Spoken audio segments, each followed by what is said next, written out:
This episode is presented by Recovery Centers of Montana. I woke up one day and didn't even know who I was anymore. And coming to Recovery Centers of Montana definitely changed my life. So you are not a lost cause, and I know it's scary to make a life change, but coming here will save your life. Learn more by calling 701-401-3000. That's 701-401-3000. The North Dakota oil and natural gas industry works here, and works here, and here, and even works here by creating 60,000 jobs statewide and generating billions of tax dollars annually to support our infrastructure, flood protection projects, and our schools. North Dakota Oil and Natural Gas, advancing the possibilities. Learn more at ndpetroleumfoundation.org.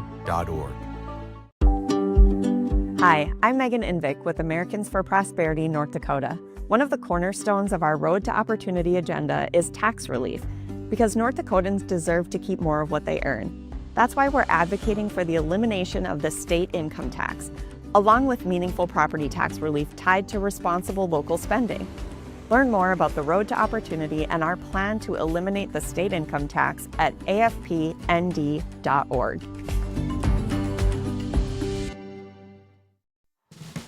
Everyone, welcome to Plain Talk. Before we get started, we have Chris from the Forum for some North Dakota trivia. Chris, what do you got for us? How many people born in North Dakota have gone to space? You know what? Learning the lessons from the last question, I'm going to say one. Fair enough. Chad says one. What do you say, Chris has Rob? asked us before how many North Dakotans were on the Supreme Court. Well, he asked us before, and the answer was zero. I'm going to go with zero. Zero North Dakotans. Zero North Dakotans have been to space. If we were doing a Price is Right, the closest answer without going over it, I have to give it to Chad. The correct answer is three. What? Three people born in North Dakota have been to space. No idea. Good learning we're doing here. We learn something new every day. You learn something new every day. That's the point of a show like that. You guys have Plain Talk every day, learning, curiosity, new things. If that's you, dear listener or viewer, consider a subscription to the Forum. Visit inforum.com/subscribe for our introductory rate, just $2 for 6 months. Over to you guys.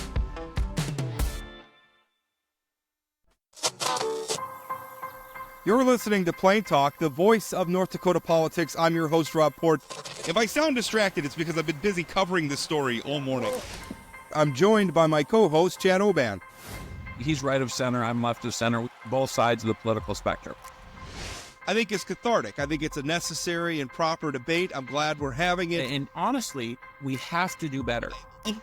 Okay, I don't know why I'm getting blamed for this, right?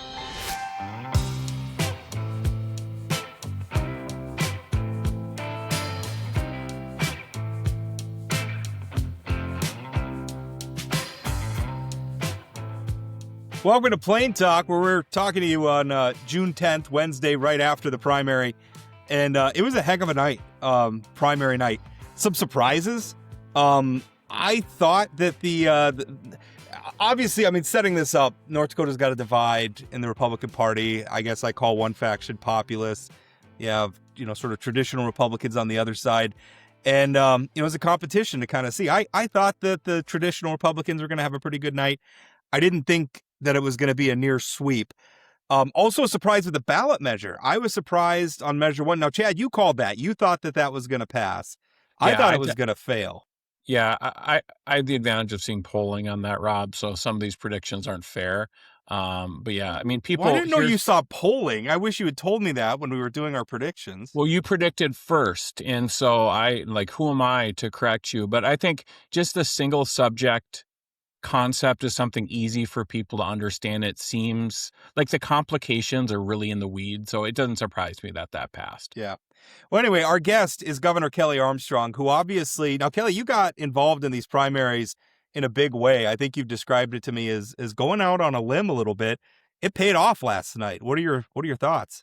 My thoughts are I'm really proud of all the legislative candidates that put the effort in, that knocked the doors, that made the phone calls, that did the hard work it takes to get elected in a primary in North Dakota, and they had a I really good night.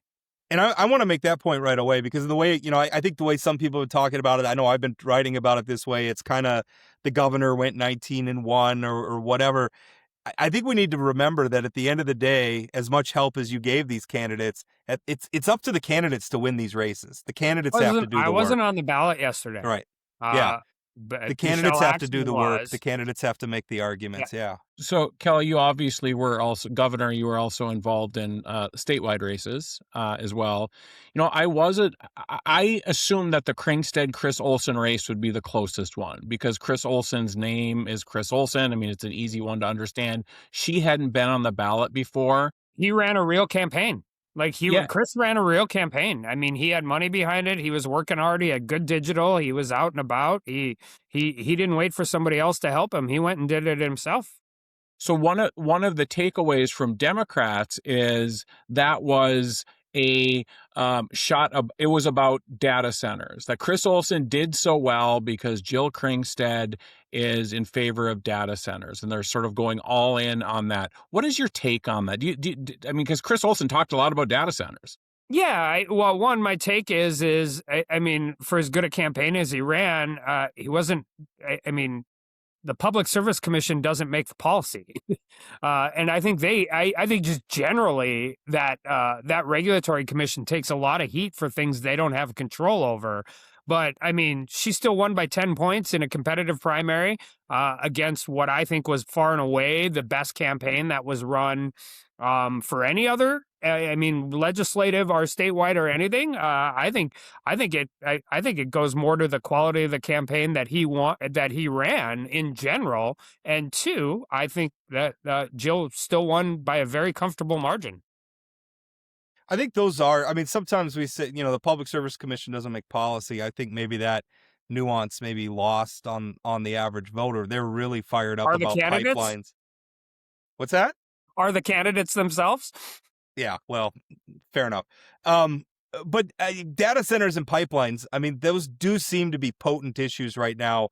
A lot of people concerned. So, I mean, what's the lesson from that race? Looking and saying, well, this was the closest one on the primary ballot. What do we learn from this? I mean, I think the lesson from that race is that when you have a new person on the ballot who's never been on the ballot before, you better work hard and get elected. And I think that that's what happened last night. I think overall, that policy conversation is going to continue. If anybody thinks there's not going to be a lot of different bills in the next legislative session, both for reasonable infrastructure against specific infrastructure. I mean, we've been seeing that for the last couple of legislative sessions before. I'll tell you guys the same thing I told somebody else. If we want to do some kind of state framework on,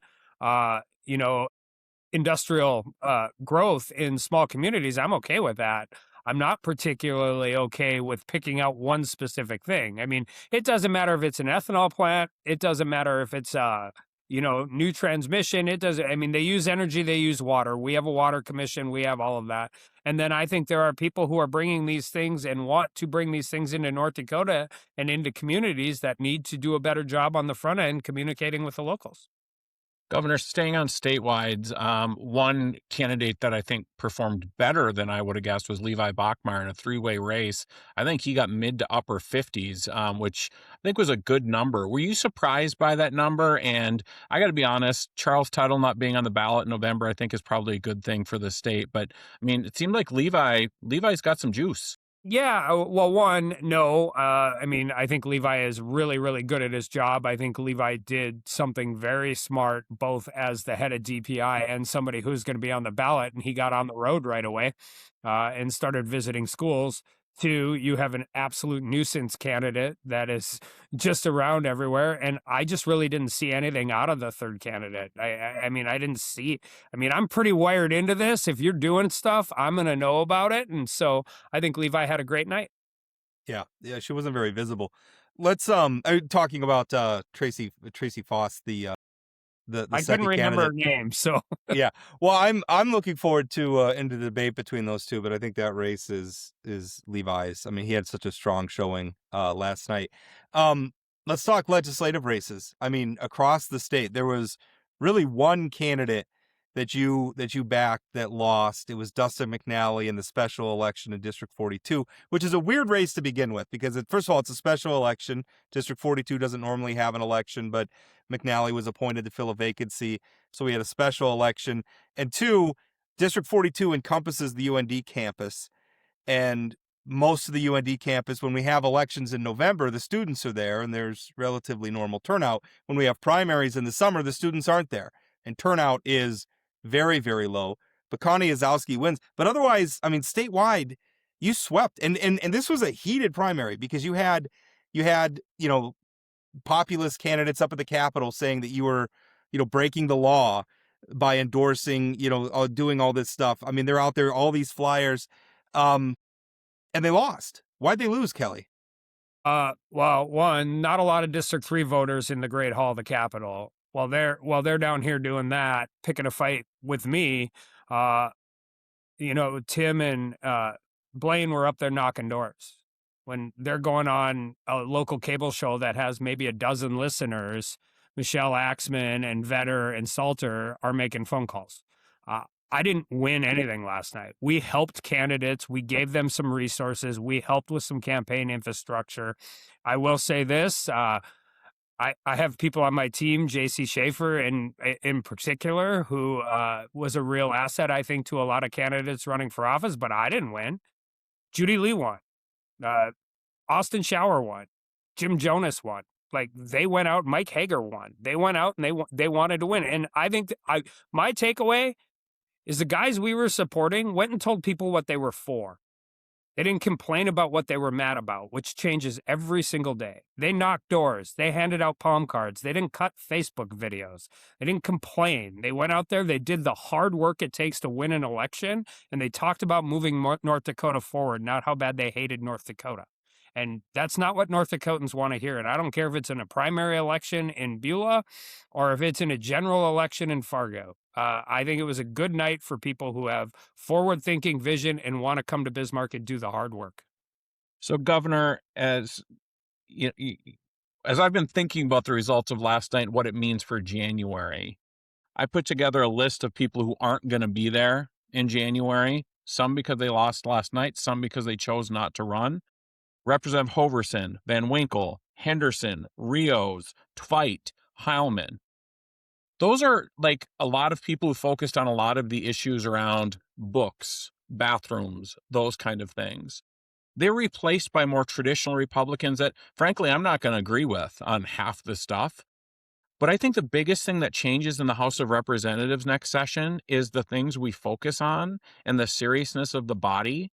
Do you think that those 6 seats alone can sort of change the session? They can change the conversations? Do you think that's really going to happen? Chad, I focus more on who's going to be there. I know you guys do this and you do your podcast and you pay attention to a lot more of the noise, I think, and the rhetoric. Even, I mean, we see it. You guys know I see it. If I told you I didn't see it, you know I was lying to you. So I'm not going to do that. But I'm focusing on who's coming and why they ran and why they decided to put their foot in. And I think it's even more important when you think about term limits in 2 years. Our biggest goal in all of this is obviously to win elections. Our second biggest goal is to signal to people that if you want to run for the right reasons, you're going to have support and we're going to help you do it. And again, I'm not going to agree with all of them. The one candidate I recruited personally is Kylan Klauser from Dickinson, who was unopposed yesterday. I didn't recruit any of these people.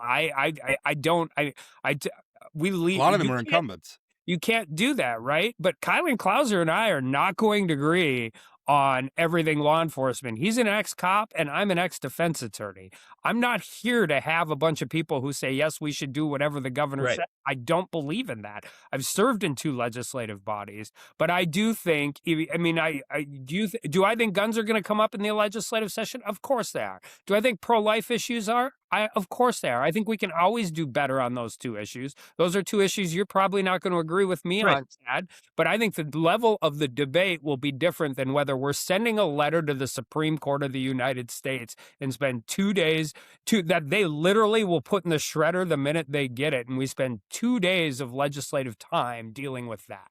Well, and somebody, I would just, Rob, I'm going to jump in really quick. I just think of Corey Johnson compared to Nico Rios or Charlotte Moore. Just the quality of the people makes the chamber much, much better. It's a citizen legislature, and we need people from all walks of the citizenry to run for it, or it doesn't work. And it's something I'm really, really protective of. I mean, from serving in Congress and serving in the North Dakota Senate, I can tell you which one I liked a lot better. a long time now former reporter was texting me last night and said with Hoverson, I think his crack was with Hoverson and Twite out of the legislature, we're going to save 2 weeks of legislative time right there. And I want to point out like how against interest my position on all this is. Do you know how good for business it is for me to have Jeff Hoverson in the legislature? It is great, man. He makes all sorts of copy for me. But I'm also somebody who wants North Dakota to be governed well, so I'm pretty happy with last night.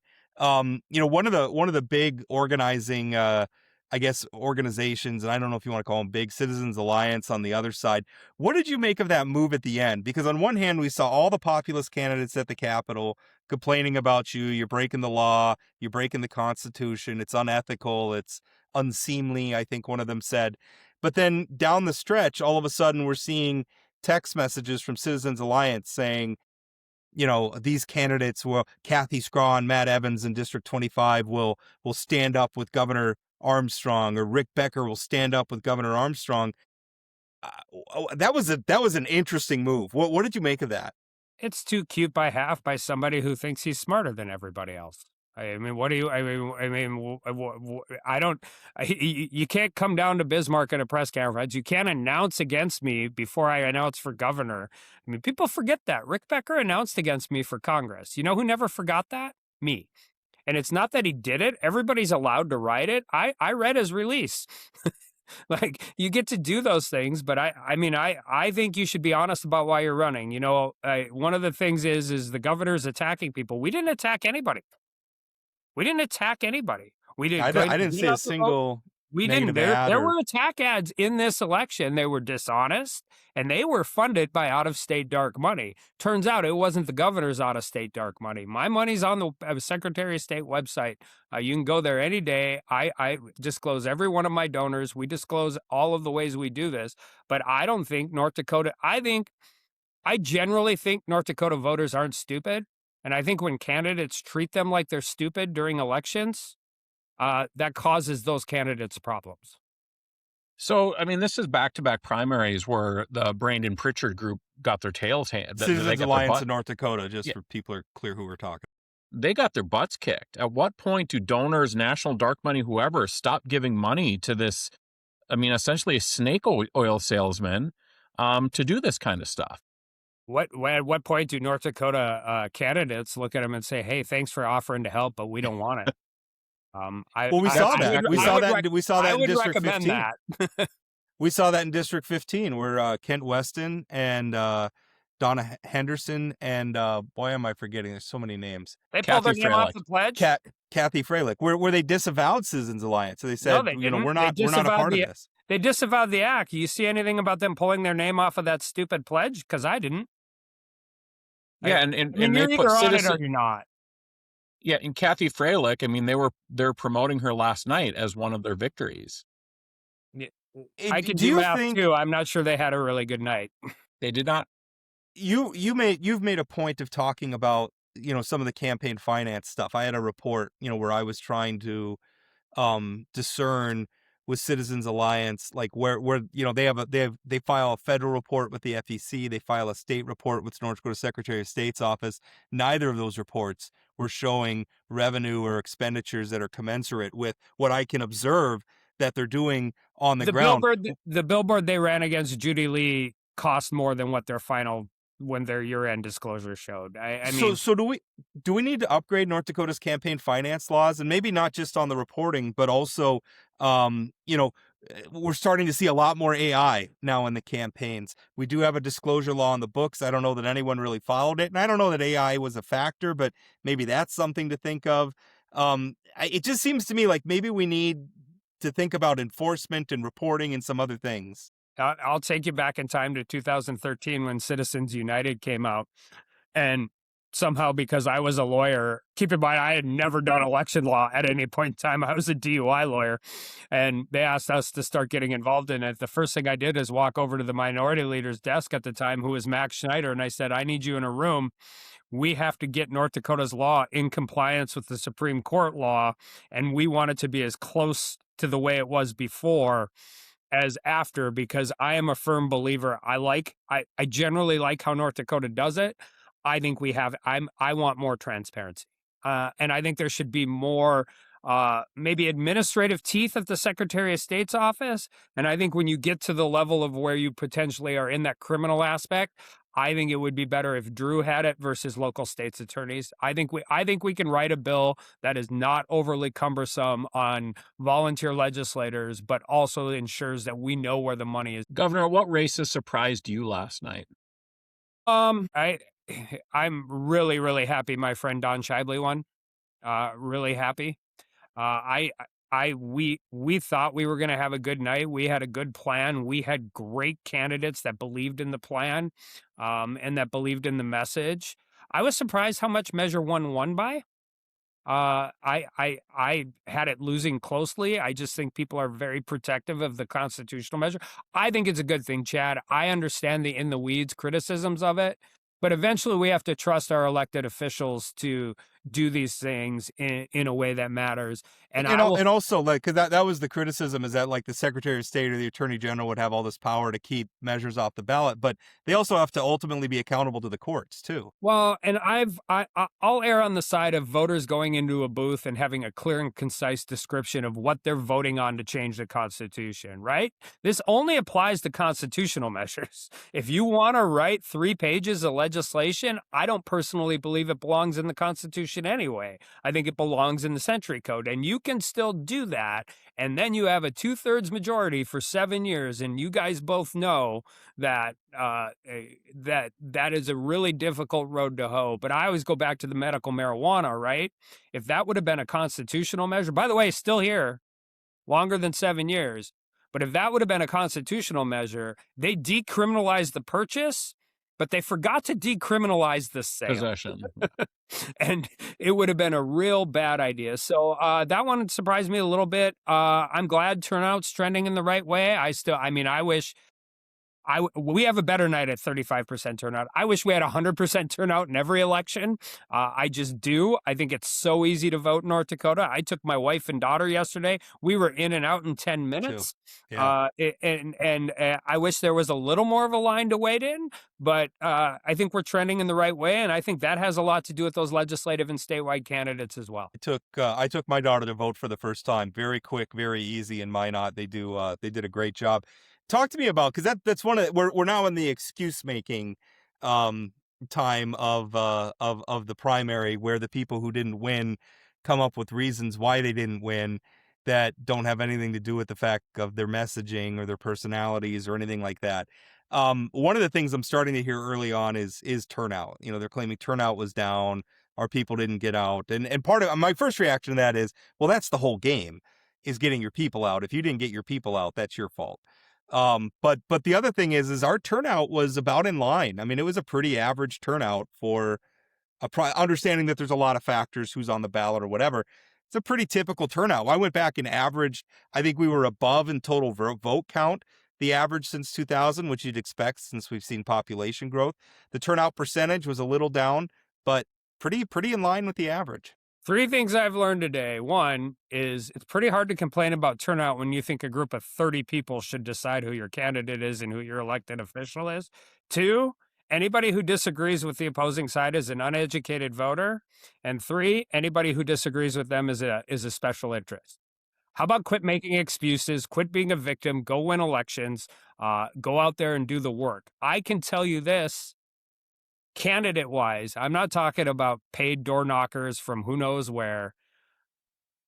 The good guys knocked way more doors and made way more voter contacts than the people who lost yesterday. The fundamentals of campaigns haven't changed all that much, particularly in legislative races. Sometimes it's harder to scale that up on statewide races, and we recognize that. But the guy on the other side who had the best showing last night, keep in mind, still lost by 10 points, ran the best campaign. You can make all the excuses on Facebook. You can even go buy a really professional looking microphone so it looks like a professional operation, and you can still scream into your social media page. That doesn't get you votes. Knocking on doors, working hard, having volunteers, having the right message is what gets you votes. And that's what legislative candidates from one end of the state to the other did yesterday. Governor, the largest city in North Dakota elected a new mayor. Speaking of somebody who had a good night last night, Josh Boucher, I think, got mid-40s, maybe close to 47%. In a five-way race. In a five-way race. About 48% in a five-way race. It's Really about what impressive. Julie Fedorchak did in a 5-way primary last cycle. I Right. mean, that's impressive. Have you talked to Josh yet? I texted him last night and said, congratulations, Mayor. I haven't. Okay. I was on airplanes all day. Yeah, and I suspect, obviously, your relationship with the mayor of Fargo is really important as the largest community in the state, that's something that you'll value. Yeah, I have a great relationship with Josh. I served with him. We've worked together. We obviously don't agree on a lot of things, but it's really important. And Fargo, I mean, you can talk Republican, you can talk Democrat, you can talk all you want. They elected somebody who wasn't a part of the current leadership. That's exactly right. And I think that probably had more to do with anything. And bringing back Chad Peterson, who also ideologically not on the same side as Josh, but has a really good reputation from his time on the Cass County Commission. And I think those are. I mean, I think that is why those guys won their elections, and we'll see what happens next. But Josh has my number. I has his. He can call me or text me anytime he wants, and I will do the same. Well, ideological differences aside, Chad Peterson and Josh Boucher are both good public servants. Agreed. And I really think that's what we saw across the state last night was people choosing either people who were already, because they were incumbents, good public servants, or people that they perceived would be good public servants and maybe not entertainers. Leading up to this, we saw all the turmoil in the North Dakota Republican Party. And boy, I mean, the party itself had a bad night. I mean, their candidates did not do well. Looking forward, just speaking politically, what happens there? Is there going to be an effort to try to take back some of the districts, take back leadership of the party now as well? Or what happens there? I don't know. I will leave that. And I mean this in all sincerity. I will leave that to other people. I did it for 60 hours a week for 3 years straight for a volunteer job. We don't have time to wait. I watched in real time how that did not have any real impact on my primary 2 years ago. And in the middle of all of this, we still got to run and govern the state of North Dakota and deal with, HHS and school funding and trying to get budgets together for the next legislative session. If people want to do that, God bless them. I will help them in their endeavors. But we're going to continue to work forward and recruit people to run for office and recruit. We don't really recruit people to run. We recruit local people to help recruit people to run, to go find people to do this. And we have a game plan in place that works if the party's against us. And we have a game plan in place that works if the party's maybe works a little better if the party's on our side. And we'll see what happens. We're about 6-7 months away from being into a legislative session again. I think the budget's going to be the biggest issue, as it always is.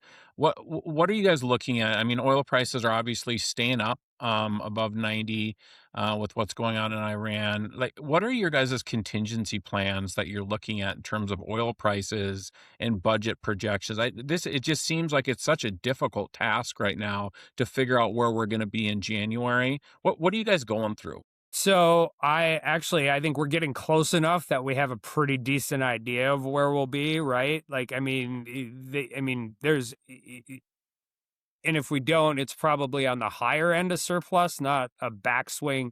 I mean, the pendulum eventually is going to swing, right? Because this 26-mile Strait of Hormuz hasn't really changed the global supply and demand metric on oil. It has just choked off the supply. But for us, it's not that different. Because it doesn't change the general fund imbalance we have. And so we're trying to structure things in a way where we can take, different one-time expenditures out of general fund expenses, maybe play around. I mean, I'm obviously, this, I'm going to be very protective of growing and protecting the primary residential credit. I think it only works if we allow it to continue to grow. I think we have some options there. I think we have some different ways in which we can dedicate more funding for DOT over the long term, but also maybe take like the motor vehicle excise tax back into the general fund. And I mean, try and cut general fund expenditures and make sure that we are also not overspending in the general fund over the long term. Because regardless of what price oil's at in January, Chad, we're a long way from industrializing EOR. I mean, I think we're going to figure this out. But even then, there will have to be some kind of, I mean, we have to incentivize companies to fail, right? I mean, that's what I think people forget in this metric. Nobody's proved up EOR and shale yet. If they knew how to do it, we don't have to incentivize them. I mean, whether you like oil companies or dislike oil companies, we're all I think we all agree they're pretty good at knowing how to make a profit and doing that. But what we have to do is figure out what this looks like over the long term. And until we know what that looks like, we have to be very careful and make sure that our budget and the services that we provide to North Dakotans is sustainable without 10% growth biennium over biennium. We just can't sustain that regardless of what happens with oil prices. Well, Kelly, I really appreciate your time. Any final thoughts on last night? No, I'm just so proud of everybody who worked so hard. I really am. I mean, everybody wants to. I mean, I'm the governor, so it's, you can make it. You can be mad at me, you can be happy with me, you can be all of that. But I didn't knock a single door, guys. I helped candidates. I gave candidates advice. We talked to them. I didn't knock a single door, and they did. And some of them took on, incumbents. Some of them took on tough races. Some of them have never done this before in their life. I got to tell you a story, and this goes back to before. And I was just like Michelle Axman early on when she was working on putting a team together. And I was just like, if you put a whole team together, we didn't know where anybody was. There's a better chance that Rick Becker runs against you than runs for the House. And I'll never forget it as long as I live. She's just like, bring it on. And I'm like, you know what? I can ride or die with those kind of candidates. And it was really fun to watch their hard work pay off last night. Yeah. And again, that was the most important thing. We talk shorthand. It's like it's Citizens Alliance versus Kelly Armstrong. They weren't on the ballot either. At the end of the day, it was the candidates on the ballot who won or lost these races. So, Kelly, thank you so much for your time. I really appreciate it. Thanks, Governor. North Dakota Farmers Union. North Dakota Farmers Union makes family farming and ranching their business. So while you're working hard, Farmers Union is working just as hard to address issues that impact your bottom line. Everything from high input costs and trade tariffs to market concentration and a new farm bill. Farmers Union is the organization led by and for family farmers and ranchers. If you aren't already a member, join them at ndfu.org. North Dakota Farmers Union. This episode is presented by Recovery Centers of Montana. I finally found some help through Recovery Centers of Montana. I ended up at the lodge for 55 days. It was the first place that I ever felt like I had a safe place to be, where I could take off the mask and unload all of my trauma, and it saved my life. Learn more by calling 701-401-3000. That's 701-401-3000. Today's program is sponsored by the North Dakota Association of Rural Electric Cooperatives, representing locally owned electric co-ops that power homes, farms, and businesses across rural North Dakota. Electric cooperatives are committed to reliable, affordable energy and strengthening the communities they serve. Learn more at ndarec.com.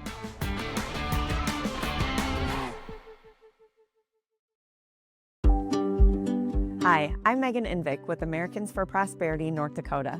One of the cornerstones of our Road to Opportunity agenda is tax relief, because North Dakotans deserve to keep more of what they earn. That's why we're advocating for the elimination of the state income tax, along with meaningful property tax relief tied to responsible local spending. Learn more about the Road to Opportunity and our plan to eliminate the state income tax at afpnd.org. Quit making excuses, quit being a victim. That's what our governor had to say about some of the, I don't know what you want to call it, spin, Chad, that's happening after the primary. And again, I want to stress over and over again, it was the candidates locally who were on the ballot who won last night. But having established that, the governor had a very, very good night last night. Yeah, I texted one of the people who won last night that was in one of those competitive races this morning, and they responded with, thanks, the governor really deserves the credit or something like that. Or is the governor's the big winner?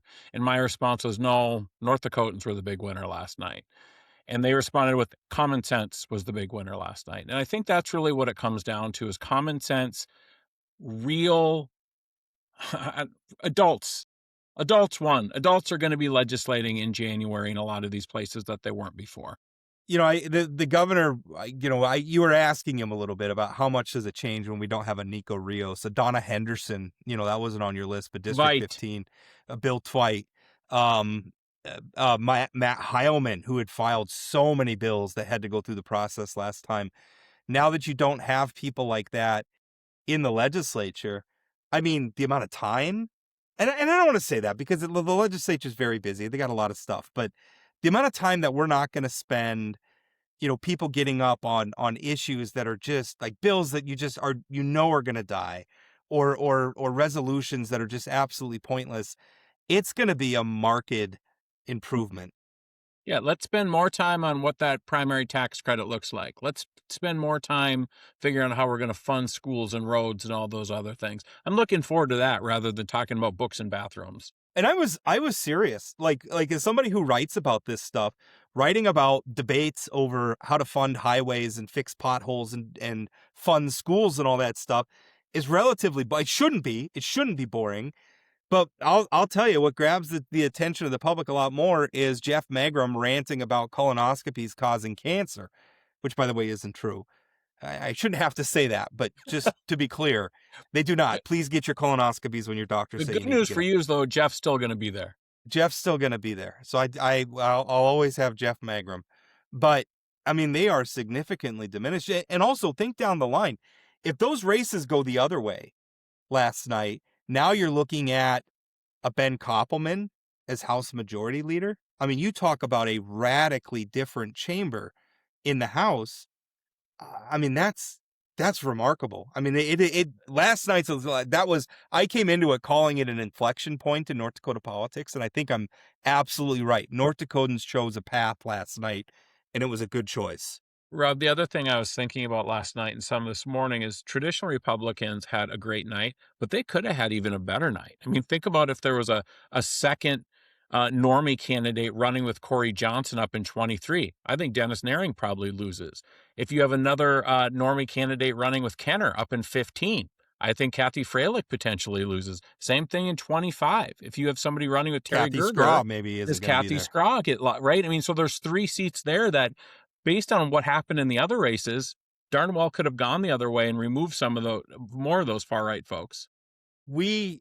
Some of the most vocal far right people lost, and it makes me wonder what impact that has on the ones that are still there.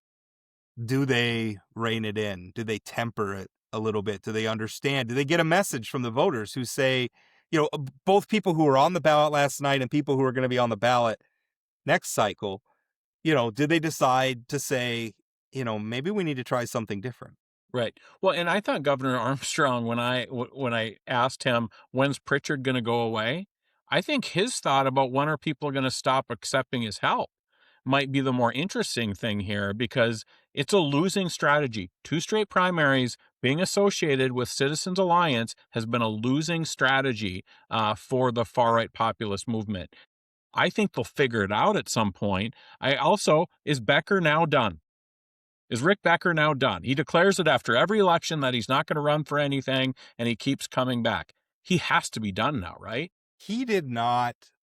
He got very personal with me right before the election. He put you lazy scumbag, I think is the words that he used. Which I thought was really unfortunate. I didn't even think what I wrote was all that controversial, but I guess he did. I look at somebody like Rick Becker and on a human level, and I don't want people to think I'm being cute or clever here. On a human level, I really hope that he's somebody who goes and finds something else. I say that. I fully expect that he's probably going to be on the ballot again. He said before that he won't. He seems to rationalize running for something every cycle. I don't think he can help himself. But on a human level, this clearly, I mean, I watched those videos he posted about me last night. That is not a happy individual. That is not somebody who is going through. I mean, listen, I annoy plenty of political figures. And most of them take it with grace and it's whatever. That is somebody I think I wish he would just go. He's been very, very successful in life. I wish he would go enjoy some of that success, go enjoy his family. I know he's got a place in Belize, go enjoy what you've accumulated for yourself and enjoy your wonderful family and leave this stuff alone, because this clearly is just, it's not working for you and it's not making you happy. So just, I was really sort of, I mean, he was directing that at me, and as I'm watching this like very visibly angry person, and I'm just thinking to myself, I had some pity. I really felt bad for him. Well, and he attacked you, but he also attacked sitting Senator Sean Clear. He kept calling him a little creep. I mean, like, that's not how we talk to each other, right? We're grown-ups. And I agree with you. He seemed a little bit frazzled and a little angry, and I think maybe it's time for him to take a little break. Rob, I think a couple other people who had a really good night last night are you and me. Our predictions were pretty darn good. I got 31 wrong. You were right. Yeah, you thought Shively was going to pull it out. I thought Grainer was going to pull it out. But you got 42 and I got 42 wrong. Yeah. Right? You said Ozwalski or whatever the name is. I thought Ozowski, I guess is how hopefully that's right. I apologize to Connie if that's incorrect. But I thought she was going to win, and she did. Yeah. So, I mean, pretty good. And I've told people since we did that prediction show, many of my predictions were based on hope more than actual political prognosticating. I got the ballot measure wrong, too. I thought measure 1 was going to fail. Yeah. Again, I'm sorry that I didn't tell you that I knew polling, but I had to get a win. I thought that it makes me wonder what that portends for, like, the measure 2 coming up, because it's surprised, because normally the public's reaction, like the legislature puts a reform for the initiated measure process on the ballot, and then they do nothing to make an affirmative argument for it, any sort of an organized, campaign for it or messaging for it. And then the other side wins because they say, oh, those dirty legislators are trying to take power away from the people. Now, I thought that was an unfair argument in this case. Clearly, the voters agreed. I thought it was pretty straightforward reform. And I'm looking ahead to measure 2 on the November ballot, which would implement a 60% threshold for constitutional amendments. That's also straightforward. I think that's also, if you tell people, well, it's our Constitution, it should be a little bit harder to amend than 50+1. I wonder if that one's going to pass too, because I thought both of those would fail. And now I'm thinking, well, measure 1 passed last night. Maybe measure 2 is going to pass in November. I'm interested to see what the campaign against the 60% threshold looks like. I mean, there was some effort against single subject, but it was shoestrings, right? I mean, Dustin Goverlow was doing some stuff around the state, but there wasn't a bunch of money behind it. It was a few text messages. Historically on those things, Rob, as you know, there's been significant resources spent to defeat them. We didn't see that on single subject. I think we might on the 60% threshold. Well, especially because on the same one, you have the reform to the term limits measure.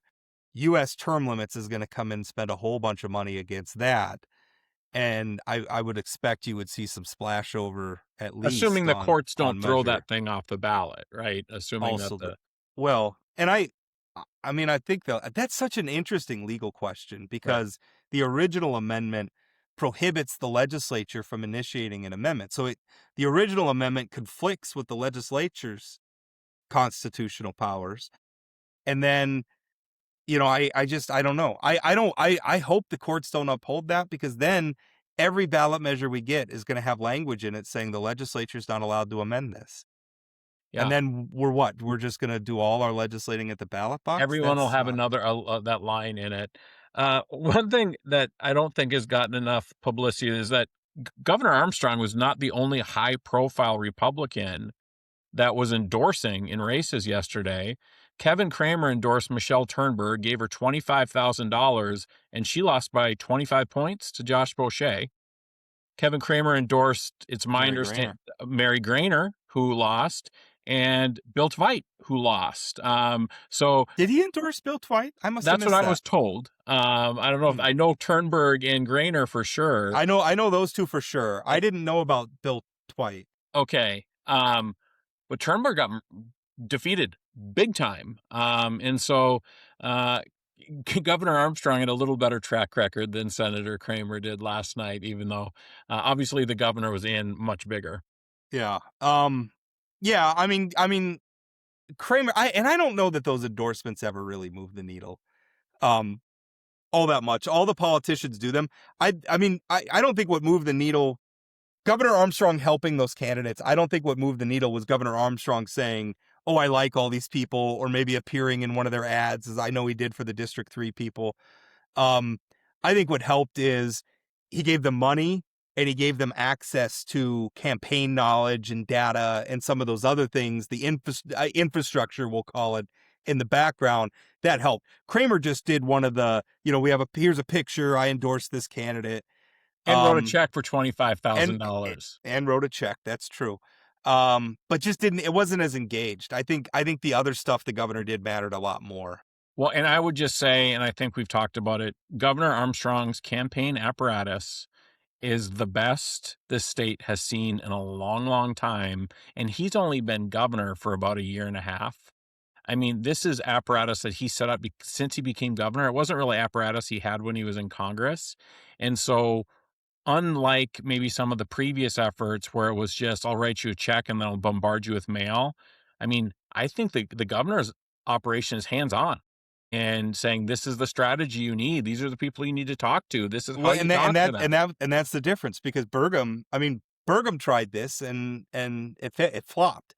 I mean, their strategy was basically, we're going to bombard. They didn't work with the candidates at all. They just bombarded people with mailers and everything.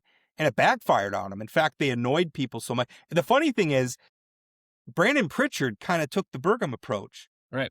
This time around. I mean, it was kind of that thing where, here are our candidates, and then we're going to bombard you with messaging. Here's all these mailers. Here's a billboard. Here's all these text messages filling up your phone. And it didn't work. For the same reason it didn't work for Doug Burgum, which is, that strategy reaches diminishing returns very, very quickly.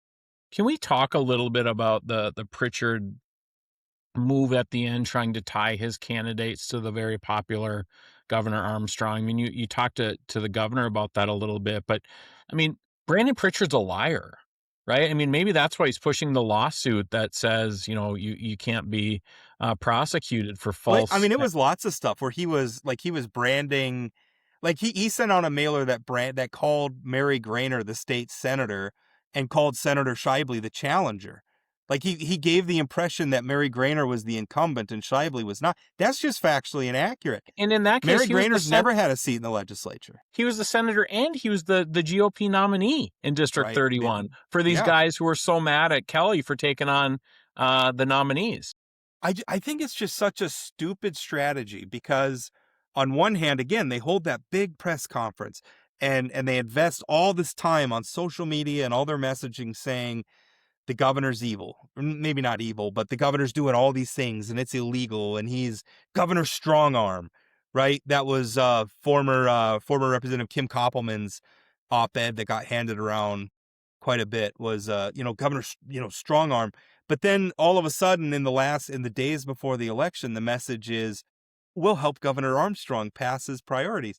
First of all, a tacit admission that Governor Armstrong's one of, if not the most popular political figures in North Dakota, one of the most popular governors in the country. The people in North Dakota like him and trust him.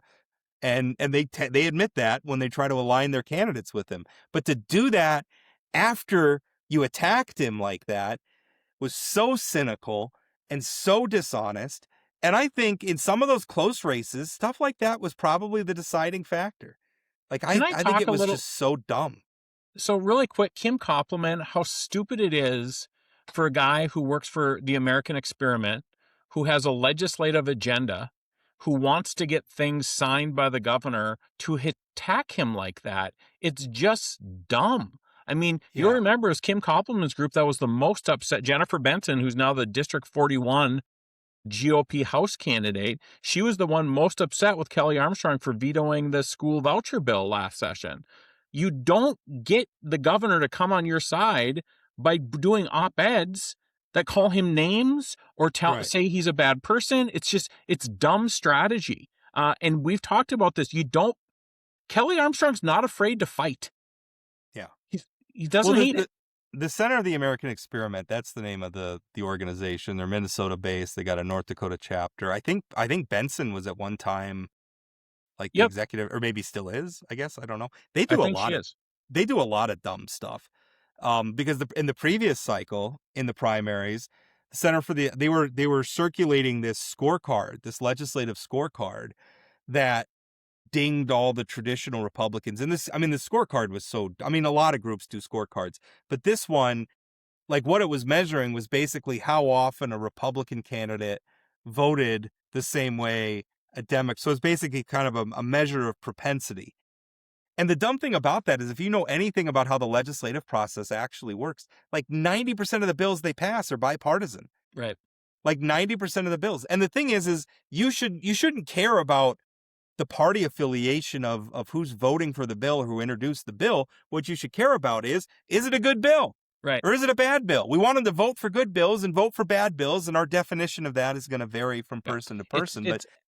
But they circulated that, and to your point, like you're alienating all these lawmakers that you simultaneously want to lobby and work with. What a stupid strategy. If you want to fight with people, then don't expect to get anything done during the session. Like those are two different things. Anyway, yeah. So Koppelman attacking the governor is pretty rich. Yeah. Yeah. That was something, and pretty rich. And then they completely abandon that strategy at the end and try to be best friends with the governor. And you know what? Ultimately what that tells you is Brandon Pritchard and the other people responsible for that message, they think you're stupid. You listening to this, the voters, they think you're so dumb, you're going to forget that 2 weeks ago they were railing about what a terrible Governor Kelly Armstrong is, but now they're Governor Armstrong's best friend, and they think you're not going to notice because you're an idiot. Again, those people who had the press conference outside of the governor's office, if the governor would have been supporting them, they would have thought it was a great idea. They would have had no concerns about the legality of it. And Brandon, and to be clear, there is no question at all about the legality of it. Of course, yeah. I don't even think Jeff Magrum and some of those other guys, I don't even think in their hearts they believe their argument. I think it's just something, it worked against Burgum. They tried that playbook again, and nobody bought it. And the way that Brandon Pritchard and his group just casually lied, that they're going to support Kelly Armstrong.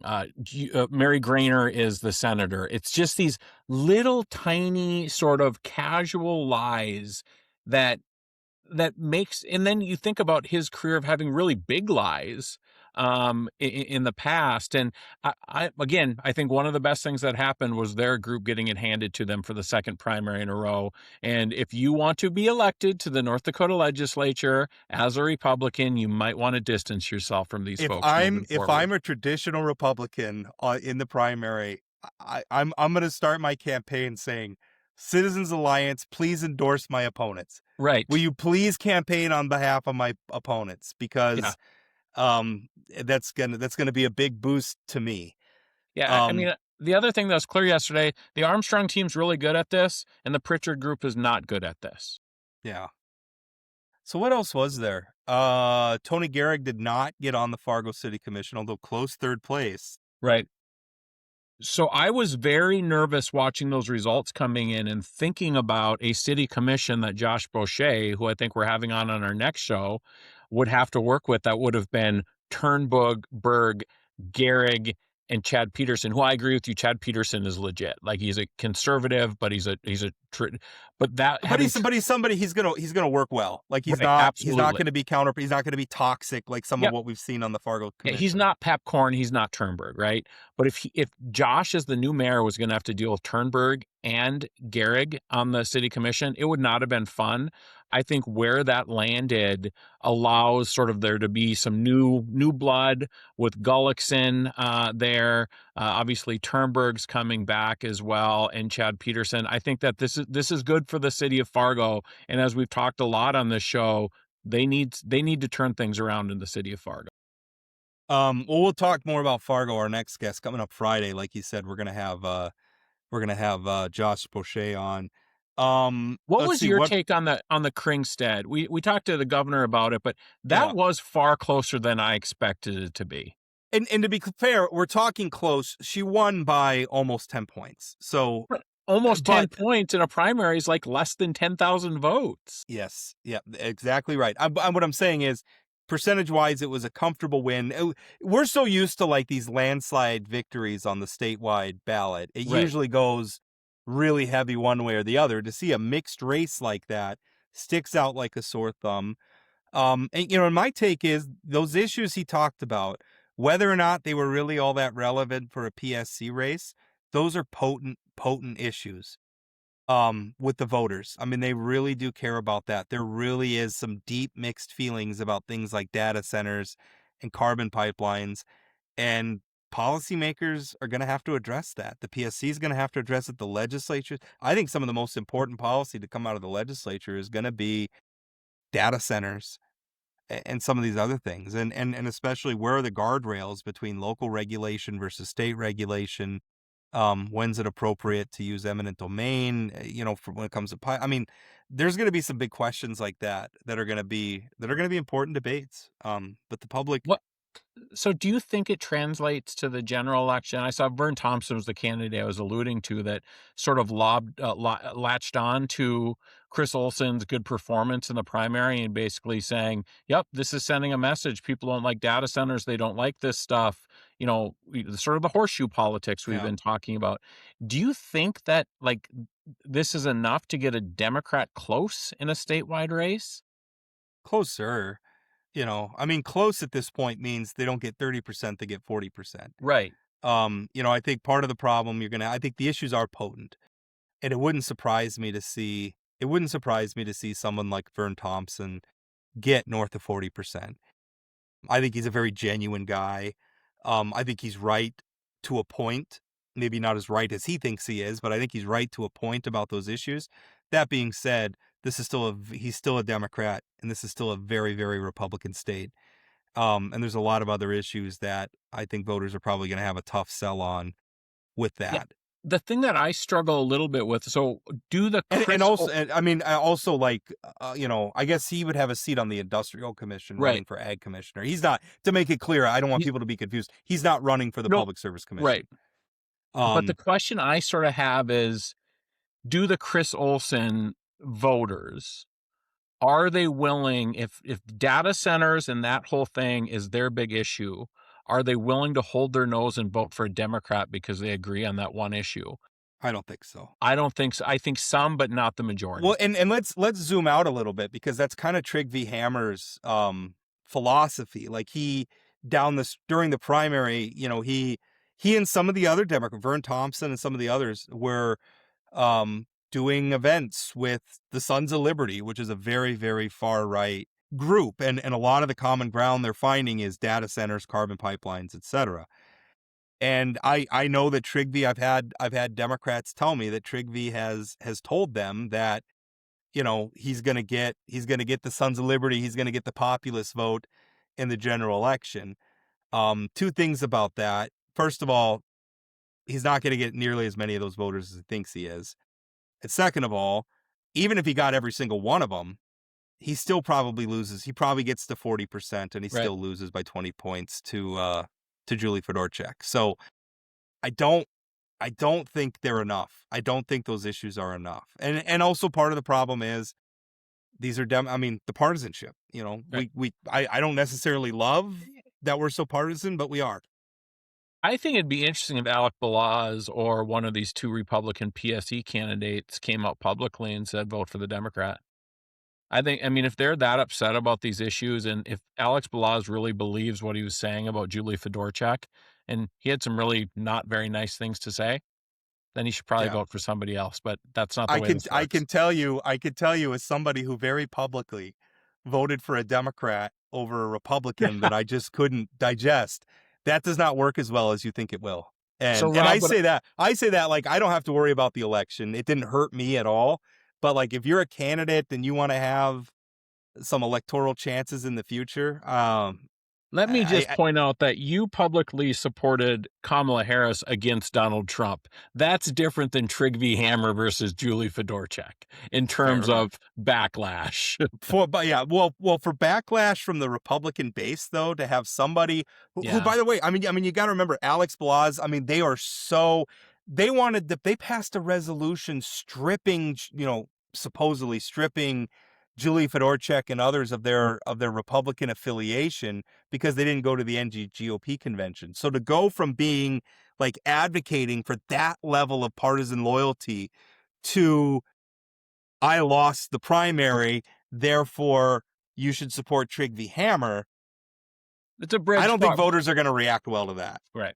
That's kind of like Cara Mund, like the stuff that she's done. Like, I'm independent. Oh, I'm Republican now. Like, I just think if these guys really hate the GOP establishment and the court, and they really think they're corrupt and all these different things, let's see how far you'll go.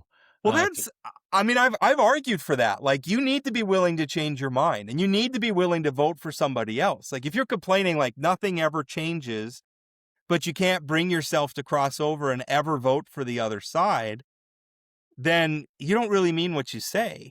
Right. I was willing to cross the ballot when it got bad enough. I mean, most of our statewide candidates are fine with me. They're, pretty traditional Republicans, and I'm a pretty traditional Republican myself. I like them. So I don't see, and also I don't think the Sons of Liberty, like as active as they are on social media, and some of the trolling, maybe not Alex Blas specifically, but like some of the trolling that they do and some of the stuff that's gone on with the party, I think we've imbued them with more clout than they really have. Because they're not that deep. I mean, it's a handful of activists who really they're a mile wide and an inch deep. Right. So, right. All right, we're going to end it there. Thank you so much for listening. Remember, you can always catch us on social media, Plain Talk ND, on all the social media platforms, X, Twitter, TikTok, Facebook, Instagram. Also, don't forget, you can watch us on WDAY Extra every weekday night at, what time is it? 5:30? I think it's 5:30. 5:30 p.m. I should know this. And I don't know why I'm completely blanking. I was also up till 2:00 in the morning last night. I'm a little tired. But yeah, thank you so much for listening. As always, we'll talk again. That's it for today on Plain Talk, the voice of North Dakota politics. Plain Talk is a production of Forum Communications Company. Got a question, comment, or suggestion? Leave us a voicemail or send us a text message at 701-587-3141. That's 701-587-3141. If you haven't subscribed to Plain Talk yet, you can find us on YouTube or your favorite podcast platform like Spotify or Apple Podcasts. For those of you who are already hooked, give us a rating or review. And don't forget to share or tell a friend. Special thanks to my co-host Chad Oban, and from myself and everyone at Plain Talk, thanks for listening.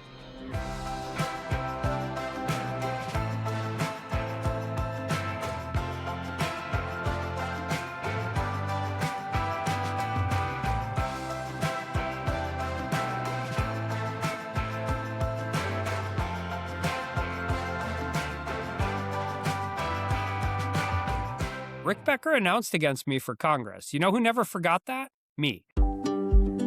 Hi, I'm Megan Invick with Americans for Prosperity, North Dakota. One of the cornerstones of our Road to Opportunity agenda is tax relief, because North Dakotans deserve to keep more of what they earn. That's why we're advocating for the elimination of the state income tax, along with meaningful property tax relief tied to responsible local spending. Learn more about the Road to Opportunity and our plan to eliminate the state income tax at afpnd.org.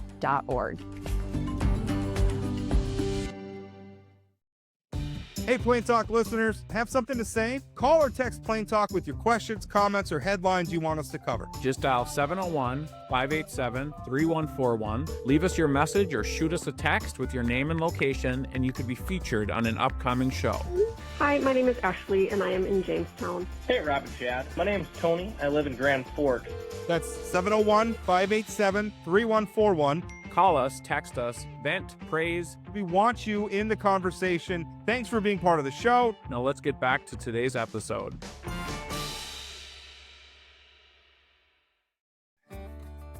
This episode is presented by Recovery Centers of Montana. If you or someone you know is struggling, getting help shouldn't feel out of reach. Recovery Centers of Montana offers care across 6 locations, including inpatient facilities and outpatient clinics.